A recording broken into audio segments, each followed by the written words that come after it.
Dans le cadre de la Semaine du son en janvier 2009, Audition Solidarité est intervenue à l'école Guy Moquet de Nogent-sur-Marne. 4 classes d'enfants CM1, CM2 m'écoutent très attentivement. Ils sont tous musiciens et la plupart violonistes. Il y a le mot audition et le mot solidarité. Et on va essayer de comprendre effectivement ce que ça veut dire. Alors le mot audition, qu'est-ce que ça veut dire pour vous? C'est l'ouïe, enfin c'est l'oreille quand on entend. Quand on entend le bruit. Ça veut dire entendre avec un mot. Tout à fait. Alors le mot solidarité maintenant, on y va. C'est vivre ensemble. Ouais, c'est vivre ensemble. C'est quand quelqu'un aide des gens. Quand quelqu'un aide des gens, tout à fait. Oui. Quand on s'aide entre soi. Oui, quand on s'aide. Quand on partage quelque chose. Oui. Les autres quand ils ont des problèmes. Voilà. Audition, solidarité.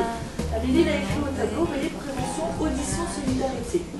Alors, je vais vous poser une question très simple pour commencer. Qui a déjà eu des sifflements de vos Il y en a qui ont déjà eu des sifflements de vos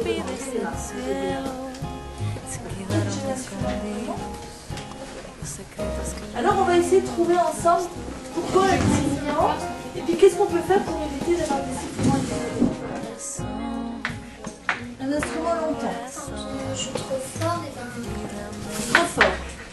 quand la journée, trop par exemple, on ne s'arrête pas. Sans coupure en fait. Trop longtemps. Alors après. Combien on est 50 décibels, vous avez vu? C'est calme, hein? C'est des chuchotements, c'est des bruits de...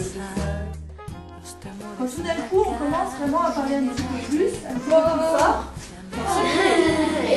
Voilà, on passe, on est à 70.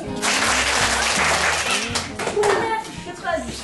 Qui est en train de nous dire, bon, qu'est-ce qu'on peut faire pour pouvoir justement éviter d'avoir... Donc, tu as dit, on peut effectivement ne pas regarder la télévision et jouer tranquillement, non, c'est pas ça? Si, on peut regarder la télévision, mais c'est pas trop fort et pas trop toute la semaine.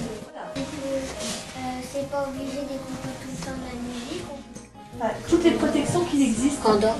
Alors, il y a des choses très simples, hein. Vous avez déjà vu peut-être des gens qui font du marteau-piqueur, ils ont des casques sur. Ah oui. On prend des casques. Voilà. Ils protègent les oreilles, ça sera à moi. Oui. Protection auditive toute simple. Ah, c'est ce qu'on appelle des bouchons mousse. Voilà. Alors, je vous montre, ça s'appelle mousse parce que quand on appuie dessus, vous voyez, ça reste très fin. Parce qu'en fait, ça s'adapte à la forme de vos oreilles. Quand vous les mettez, on va vous aider énormément. En fait, ce sont ce qu'on appelle des protections moulées, parce que c'est vraiment à mes oreilles, du plastique, hein, du silicone. Et en fait, vous voyez, il y a un petit trou là. Puis de l'autre côté, il y a un filtre. Tu vas à un concert, vous savez, dans les concerts, tout d'un coup, vous avez des gros murs d'enceinte, comme ça, des gros amplis. Ne vous mettez jamais devant. Jamais. Si tu as des sifflements, des bourdonnements, mets tes oreilles au calme. On l'a bien dit tout à l'heure. Avec ton baladeur, le baladeur c'est le MP3, ta radio, ne mets pas le volume à fond. Bah oui, on va éviter de le mettre à fond. Mais mettre de temps en temps, effectivement, des moments de silence.